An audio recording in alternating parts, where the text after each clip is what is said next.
Early childhood. During this stage of development, a toddler learns to socialize. The child also learns the language, autonomy, and the ability to adapt to the environment. The child's thinking pattern also changes, making him able to perceive size, space, distance, and volume.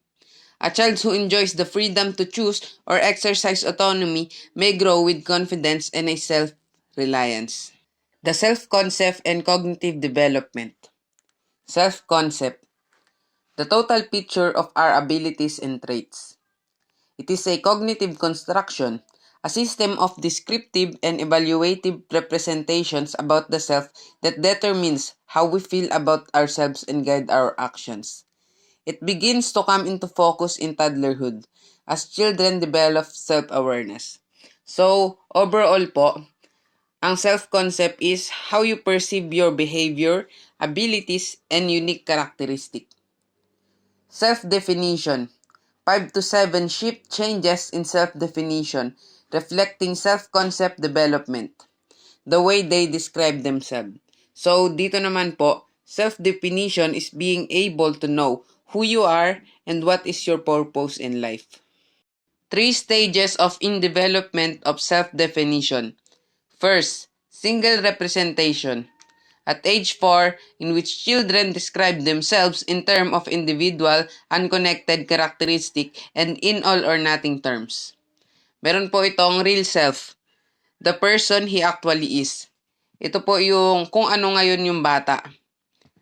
The ideal self, the person he would like to be. Kung ano po yung pangarap niya para sa sarili niya, balang araw. Representational mappings.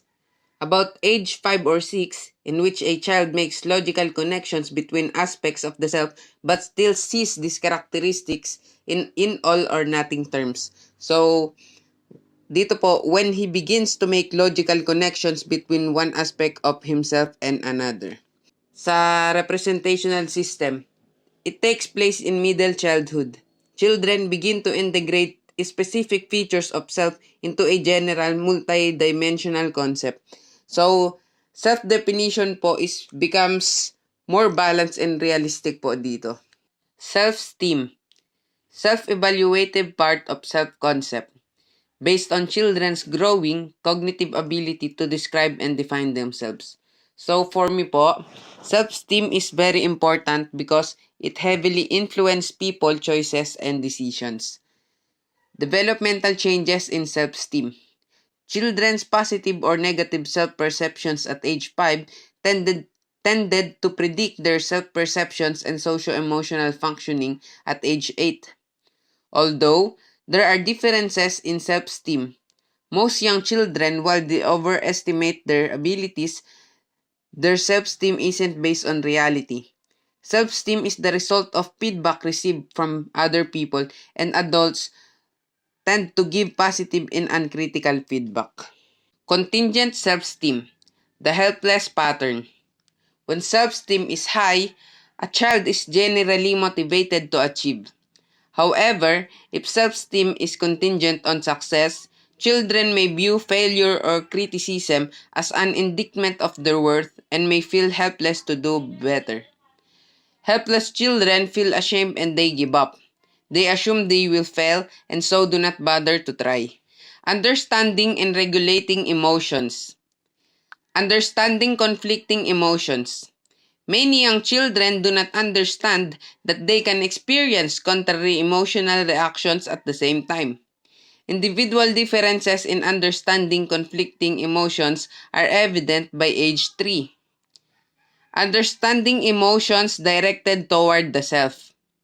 Emotions directed toward the self, such as guilt, shame, and pride, typically develop by the end of the 3rd year after children gain self-awareness and accept the standards of behavior their parents have set. Gender identity. Dito mo malalaman ang pansariling pakiramdam bilang isang individual sa pagkakaroon ng isang particular na kasarian. Gender differences. Ang mga pagkakaiba sa psychological na kasarian ay tumutukoy sa mga pagkakaibang emosyonal, motibasyon, o nagbibigay malay sa pamamagitan ng mga kasarian. Kasama sa mga halimbawa ang pag-uugali ng karamihan sa mga kalalakihan na nauuwi sa karahasan, samantalang karamihan naman sa mga kababaihan ay may mas matimbang na simpatya ang mga ito patungkol sa ibang kasarian. Gender role. Ang ibig sabihin ng gender role ay ang itinakdang mga pamantayan na tinatanggap ng karamihan bilang basehan ng pagiging babae o lalaki. Ito ay batay sa panlipunan o interpersonal na ugnayan. Gender typing. Ito ay ang proseso kung saan malalaman ng isang bata ang kanilang kasarian nang sa gayon ay makakilos sila ng naaayon sa pamamagitan ng pagpapatibay ng mga angkop na kaugalian at kilos ng mga taong kapareho nilang kasarian. Gender stereotype. Ang isang stereotype na kasarian ay isang pangkalahatang pananaw o preconception tungkol sa mga katangian o mga tungkulin na mayroon o nararapat na taglayin o gumanap ng mga kababaihan at kalalakihan.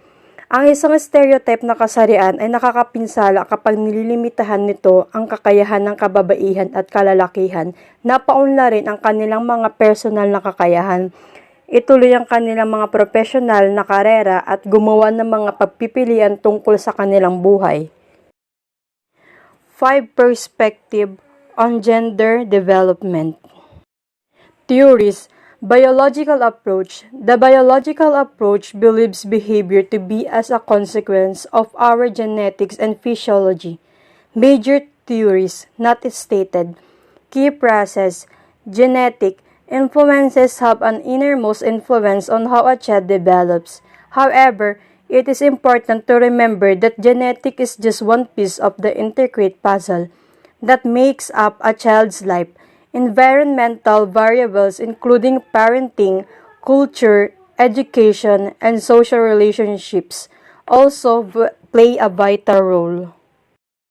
Neurological, referring to the brain's development of neurological pathways that influence performance or functioning. Hormonal activity, serve as messengers controlling and coordinating activities throughout the body. Basic beliefs. Marami o karamihan sa mga pagkakaiba sa pag-uugali sa pagitan ng mga kasarian ay maaaring masubaybayan sa mga biological na pagkakaiba. The second one, evolutionary approach. Evolutionary approach uses evolutionary ideas such as adaptation, reproduction, and natural selection as the basis for explaining specific human behaviors. Major theories is Charles Darwin. Key process, natural and sexual selection. Basic beliefs, child develops gender roles and preparation for adult mating and reproductive behavior. The third one, psychoanalytic approach, a method of analyzing psychic phenomena and treating emotional disorders that involves treatment sessions during which the patient is encouraged to talk freely about personal experiences and especially about early childhood and dreams. Major theories is Sigmund Freud. Key process, resolution of unconscious emotional conflict.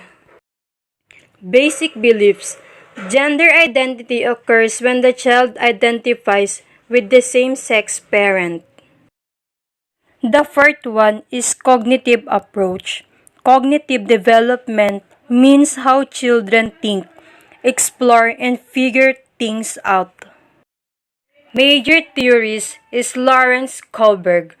Key processes, self-categorizations.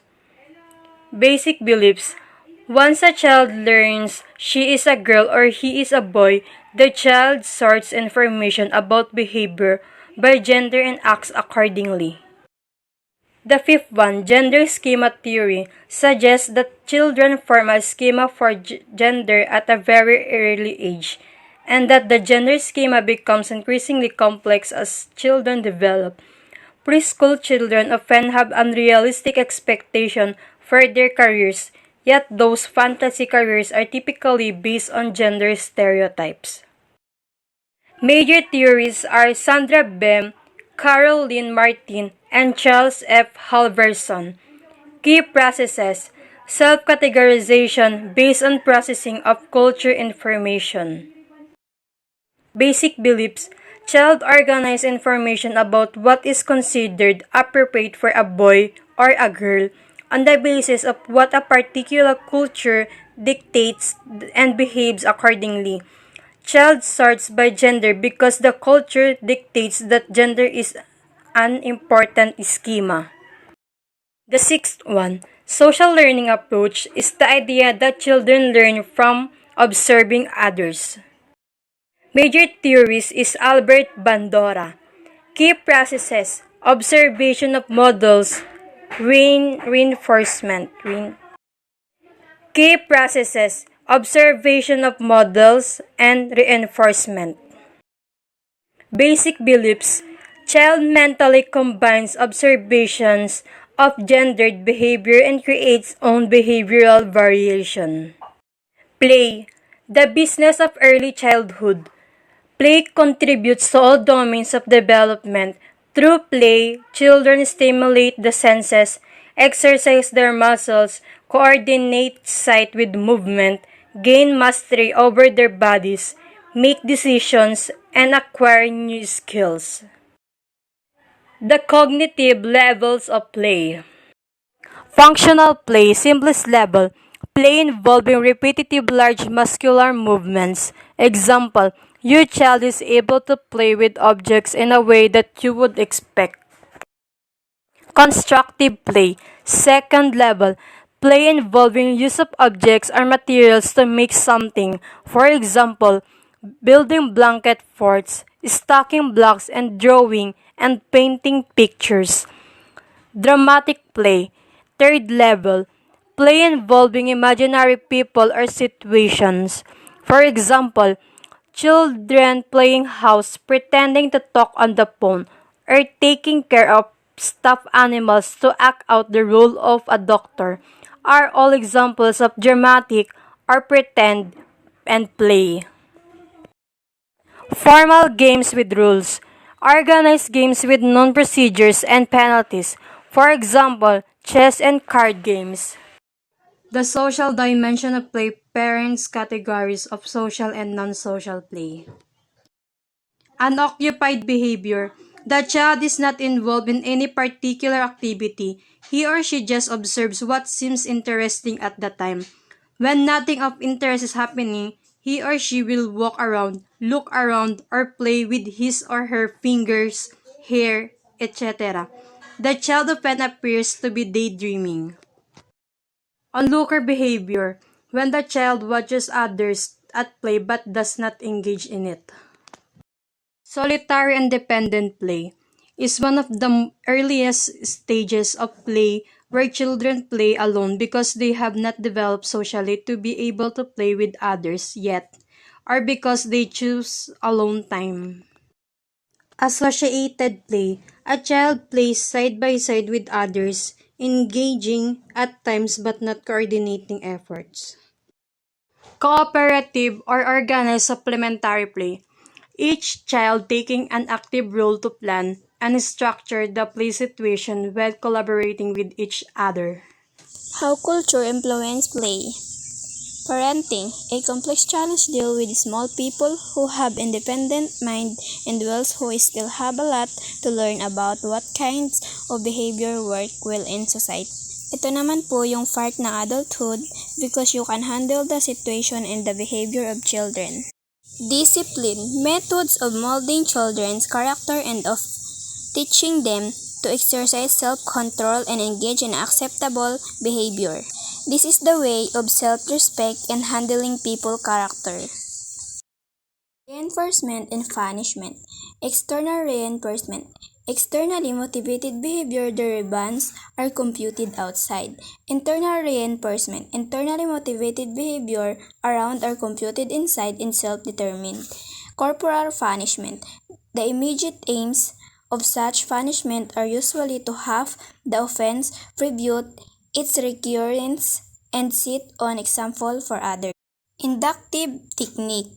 Disciplinary techniques designed to induce desirable behavior by appealing to a child's sense of reason and fairness, power assertion, disciplinary strategy designed to discourage undesirable behavior through physical or verbal enforcement of parental control, withdrawal of love, disciplinary strategy that involves ignoring, isolating, or showing dislike for a parenting styles, authoritarian parenting. Parenting styles emphasizing control and obedience. Parents control and obedience. Kumbaga, kailangan mong sumunod sa panig at sinasabi nila. Permissive parenting. Parenting style emphasizing self-expression and self-regulation. Ito naman yung parenting style which is kailangan mo sumunod sa patakaran nila. Authoritative parenting. Parenting styles blending respect for a child's individuality with the effort to instill social value. It means they allow their children to give their opinion o kaya naman binibigyan nila ng halaga yung gusto ng bata. Special behavioral concerns. Altruism. Behavior intended to help others out of inner concern and without expectation of internal reward may involve self-denial of self-sacrifice. They can give to others without rewards, kumbaga kusa silang tutulong at hindi hihingi ng kapalit. Prosocial behavior, any voluntary behavior intended to help others. Hindi siya kailangang pagsabihan para tumulong, kundi voluntary ang ginagawa niya. Aggression or mental aggression. Use an instrument to teach a goal, the most common type of aggression in early childhood. Ito yung kailangan gumawa ng paraan kung may gustong makuha. Instrumental aggression. Aggressive behavior used as means of achieving a goal. Ito yung ginagamit for achieving his/her goal. Over direct aggression. Aggression that is oftenly direct at its target. Walang paligoy-ligoy, he will direct come for his/her point in a goal. Relational aggression. Aggression aims at damaging or interfering with other person, relationship, reputation, or psychological well-being. This aggression aims for intent to damaging any kind of relationship. Relationship with other children. Sibling relationship. Despite the frequency of conflict, sibling rivalry is not the main pattern between brothers and sisters early in life. Affection, interest, companionship, and influence are also prevalent in sibling relationship. This is not about relationship between brothers and sisters, kundi pwede rin sa ibang tao na malapit sa iyo. The only child, they tend to be more motivated to achieve and to have slight higher self-esteem, and they do not differ in emotional adjustment, sociability, or popularity.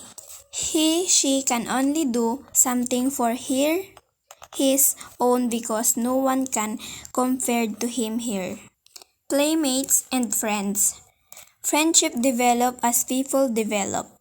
Through friendship and interactional with casual playmates, young children learn how to get along with others. They learn how to solve problems in the relationship and how to put themselves in other person's place, and they see adults of various kind of behavior. You can build relationship through your friends. Minsan sila yung taong mas gusto mong lapitan kapag may problema ka. Cognitive development pre-operational thought. In PUZ, theory of cognitive development, the second stage is called pre-operational thought. During this stage, which occurs from 3 to 5, the child begins to go beyond recognizing and is able to use words and images to refer to objects. For example, around the age of 3, a child starts to refer a specific toy as doll or bear, or even have names for them. They also begin to understand that they can physically do things to objects, like dropping a ball will make it roll away from their view. Some example, most children understand that while all horses are animals, all animals not necessarily horses. They are also beginning to understand that addition is the reverse of subtraction. The symbolic function, being able to think about something in the absence of sensory motor cues. PUZ, term for ability to use mental representation, words, number, or images to which a child has attached meaning. Having symbol for things helps children remember and think about them without having them physically present. Symbolic function is a ability to use symbols to represent or stand for perceived objects and events. The symbolic function takes several distinct forms as the child moves into the third year of life. First is deferred imitation, second pretend play, and also a language. The symbolic function also called semiotic function. According to Piaget, the semiotic function is a representational ability that emerges when the child is about 18 months old. The semiotic function is the ability to create representations. It is based on the use of signs and symbols that have distinct or an event that is not present as signified by means of another object that is present as signifier. They have a variety of symbol function. First is deferred imitation. Children imitate an action at some point after having observed it becomes more robust after 18 months. Requires a child have to keep a mental representation of an observed action. A child must pull a representation out of memory in order to repeat it. In deferred imitation, children observe the behavior of a model and imitate that behavior after a delay. In some cases, when the model is no longer present, the child maintains model behavior in symbolic form over time, imitating the behavior only when it becomes adapted to do so. The ability to defer imitation of model behavior requires the child to store and later retrieve information about the model's behavior from memory. Infants display deferred imitation only with brief delay after behavior has been modeled.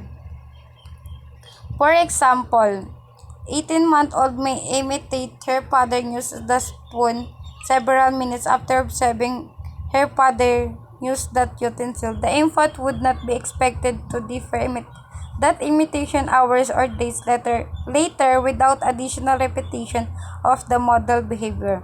Some example, one study showed that children show superior deferred imitation when the model's behavior helps the model achieve specific goals. The model is behaviors that are not related to the model's specific goals. Goals are less likely to be immediate. Pretend play, also called fantasy play, dramatic play, or imaginary play. Children use an object to represent something else. In pretend play, children pretend that an object is something other than what it really is. Pretend play transforms virtually any situation into unlimited world of make-believe for preschool children with pervasive effects on their social and emotional development. Pretending is a favorite activity of children at this time. A toy has a qualities beyond where it was designed to function and can now be used to stand for a character or object unlike anything originally intended. A teddy bear, for example, it can be a baby or the queen of faraway land. Piaget believed that children's pretend play they help children solidify new schemata they were developing cognitively. This play then reflected changes in their conception or thoughts. However, children also learn as pretend and experiment. Their play doesn't not simply represent what they have learned. Role-playing also becomes important. Children often play the roles of mommy, daddy, doctor, and many others character. Language is a system of symbols. Example, the word key is a symbol for the class object used to open doors. When we see the emergence of language on young children, we have a wide and clear window into their increasing use of the symbolic function. At the age of 5, most children can count 20 or more and know the relative sizes of the numbers 1 to through 10. Children intuitively devise strategies for adding by counting on their fingers or by using their objects. Elementary school age. Most children have developed basic number sense. Example of that is counting. Number knowledge or ordinality. Ordinality number is a number that indicates the position or order something in relation to other numbers like first, second, third, and so on. This order or sequence may be according to the size, importance, or any chronology. Number of transformation. Example of that is simple addition and subtraction. Estimation, recognition of number patterns like 2 plus 2 equals 4 and so does 3 plus 1. Advances of pre-operational thought. First, understanding of objects in space. Children begin to understand the symbols that describe physical space, although this process is slow. Until at least age 3, most children reliably grasp the relationships between pictures, maps, or scale models and the objects or space they represent. Older preschoolers can use simple maps and they can transfer spatial understanding gained from working with models to maps and vice versa. During this stage, young children can think about this symbolically. This is the ability to make one thing as a word or an object stand for something other than itself. The children, they begin to understand is simple, although the process is slow. Learning shapes or objects not only helps children to identify and organize visual information. It helps them to learn skills in other curriculum areas including reading, math, and science. For example, an early step in understanding numbers and letters is to recognize their shape. Learning about the solar system or space and allow everyone, especially your children, to gain a greater appreciation for fullness of Earth. Giving preschoolers a lot of practice with shapes helps them to solidify their understanding of the two-dimensional structures. They also learn how to compare different shapes and group similar shapes together. Second is understanding of causality. PUZU maintained that pre-operational children cannot yet reason logically about cause and effect. Instead, he said they reason by transduction.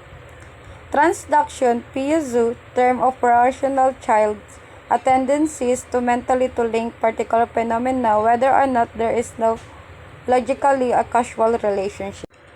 A understanding of causality, a child's thinking is dominated by how the words look, not how the word is. It is not yet capable of logical problem solving type of thought. During this stage, children begin to thinking logically about the concrete events.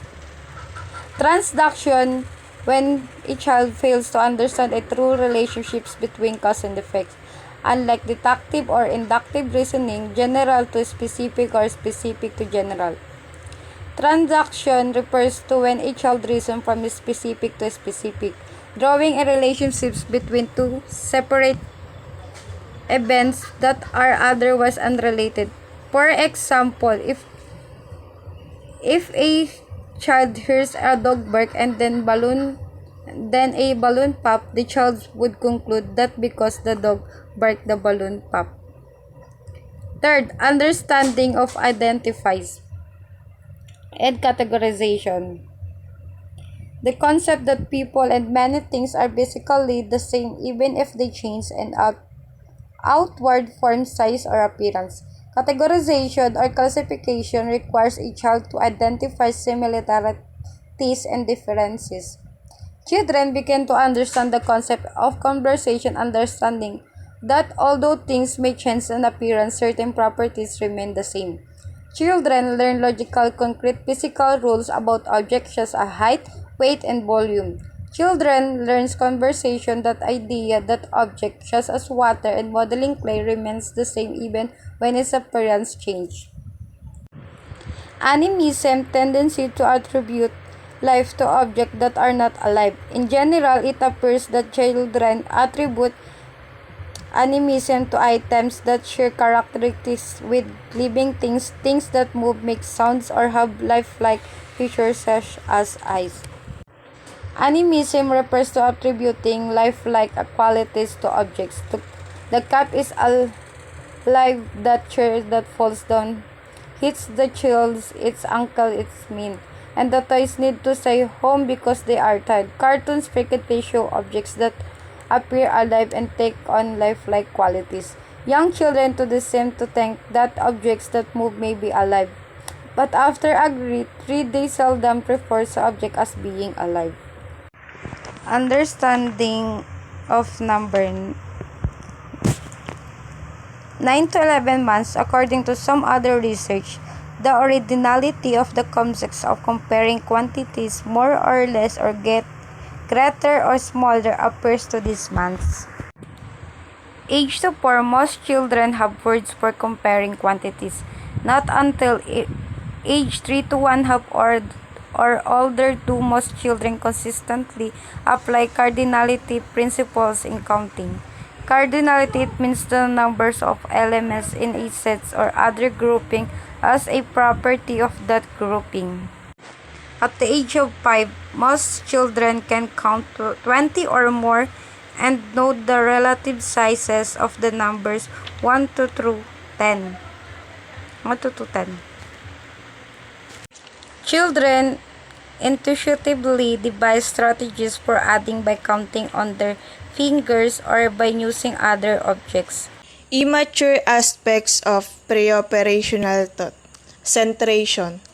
In Piaget's theory, the tendency of pre-operational children to focus on one aspect of a situation and neglect others.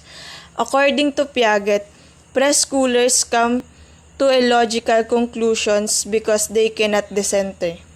For me, ang alam kong pag sinabing centration, yun yung nakafocus yung bata sa isang situation from the word itself, centration. Then, kung di po ako nagkakamali, in contrast ang sa decentration. Decenter.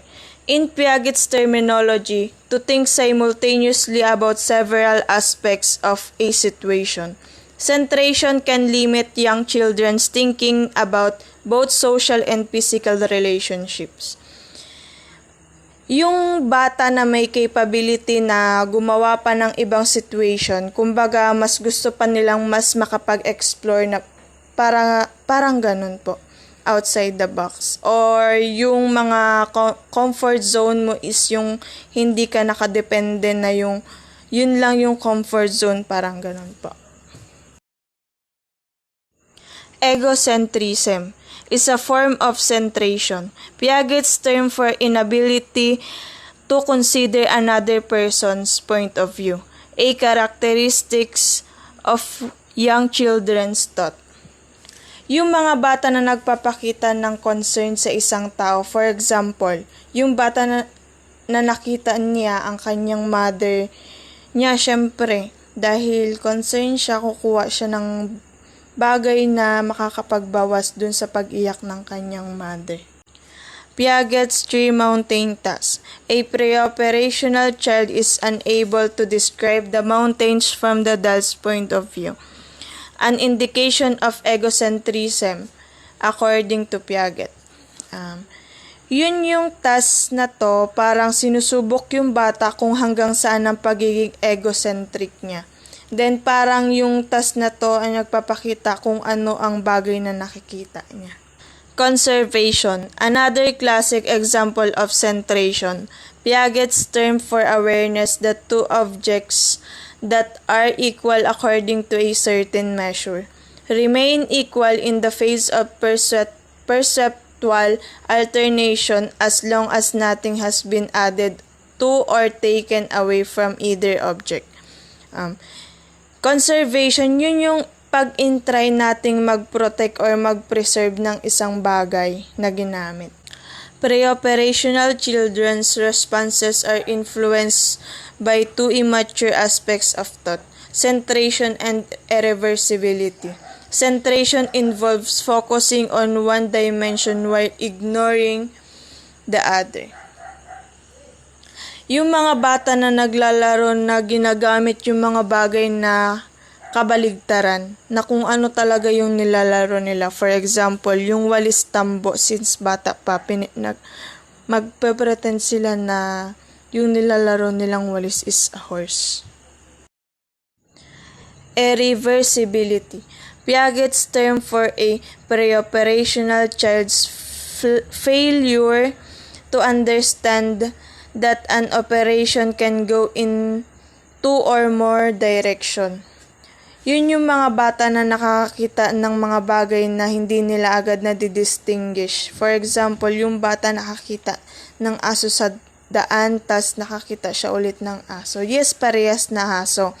But hindi nila alam yung parehas na aso, nakita nila is magkaiba ng breed. Like for example, yung nakita niya is normal na aso lang. Then yung pangalawa, nakita niya is aso din pero breed na yung hayop. May lahi, parang ganun po. Do young children have theories of mind? Theory of mind. Awareness and understanding of mental processes. Having a theory of mind allows us to understand and predict the behavior of others and makes the social world understandable. About mental processes, so meaning to say about, is siya sa kung gaano yung kakayanan mo to understand a people or such things or situation. Knowledge about thinking and mental states. Between age 3 to 5, children come to understand that thinking goes on inside the mind, that it can deal with either real or imaginary things, that someone can be thinking of one thing while doing or looking at something else, that a person whose eyes and ears are covered can think about objects, that someone who looks pensive or probably thinking and think that thinking is different from seeing, talking, touching, and knowing. Prabel 2000, Prabel et al. 1995. Children in 3 to 5 years old, usually that the age na nade-develop na yung way of thinking nila, so that the age na may mga alam na sila about na nangyari sa paligid. False beliefs and deception. The understanding that people can hold false beliefs flows from the realization that people hold mental representation of reality which can sometimes be wrong. Deception is an effort to plant false belief in someone else's mind. Some age 2 or 3 and others at 4 or 5. The difference may have to do with the means of deception children are expected to use. Parang yung tao na gumagawa ng sariling belief, tapos yung sinasabihan niya is may tendency na maniwala sa kanya, ganun po. Distinguishing between appearance and reality. According to Piaget, not until about age 5 or 6 children begin to understand the distinction between what seems to be and what is. Sometimes studies have found this ability beginning to emerge before age 4. This part children begin to understand. Kumbaga, alam niya na yung mga bagay na nasa paligid niya. May comprehension or knowledge na nature of things and essence of being. Distinguishing between fantasy and reality. Magical thinking, a way to explain events that do not seem to have obvious realistic explanations, or usually because children lack knowledge about them, or simply to indulge in the pleasure of pretending, as with a belief in imaginary companions. On my opinion lang po dito, I think sa part na to is kung ano yung nakikita mo in reality and yung kung ano ang nakikita mo true in mind. Influence on individual difference in theory of mind development. Infants' social attention has been closely linked to theory of mind development. Social competence and language development also contribute to an understanding of thoughts and emotions.